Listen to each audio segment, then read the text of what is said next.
Good morning, John. It's Friday. A few weeks ago, a company called Visually emailed me and was like, "Hey Hank, if you could do a high-quality animated video on any issue in the world, what would you choose?" Now that was a hard choice, but I went with incarceration in America because it is messed up. Now, crime is also messed up. Bad things happen to good people, and that's terrible, and something should be done about it. Well, we send people to prison to be punished, and to prevent them from doing bad things again, and to deter others from breaking the law. Punishment, corrections, and deterrence. Now, we have this habit of thinking of prisoners as something very external to society. After all, there are literal walls between them and society, walls capped with razor wire and watched over by people with guns. But millions of prisoners are released each year. Today's prisoners are tomorrow's neighbors, so corrections should probably be the most important piece of the incarceration pie. Unfortunately, it is not. We are, however, really good at punishment.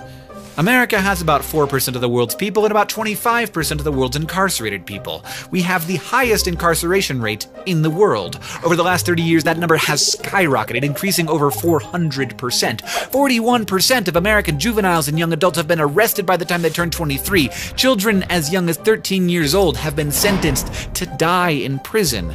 And our prisons violate international standards. Solitary confinement increases instability and violence in inmates and is considered by international law to be torture. But in America, it's not regulated by anyone except the prison officials. No judge, no jury. Arguably the most devastating form of punishment we enact in this country, and yet there is no appeals process. And you think it's hard to get a job in America? Well, we make it intentionally more difficult to get a job once you have a conviction on your record, not to mention just to live your life. Convicts are ineligible for welfare, student loans, public housing, food stamps, and are often socially disconnected from community and family support structures. So in addition to having high recidivism rates, they have very high rates of homelessness and suicide. Somewhere along the way, we started to think that being tough on crime meant being tough on criminals, but that's not the same thing. Punishment is only one piece of a much larger crime reduction pie. And it's an expensive one, with some institutions paying more than $100,000 per year per prisoner. Long prison sentences have helped to decrease crime, but no more than 25% of the decrease we've seen can be attributed to incarceration, and it costs far beyond just dollars. The cost is to people, to our country, to communities, to families, and to ourselves. The policy seems to be, if you've committed a felony, we just give up on you. These wars on crime, wars on drugs, they are wars on people. The smart political move is to appear tough on crime because crime is scary, so we increased minimum sentences, we arrested more people, we sent more of them to prison.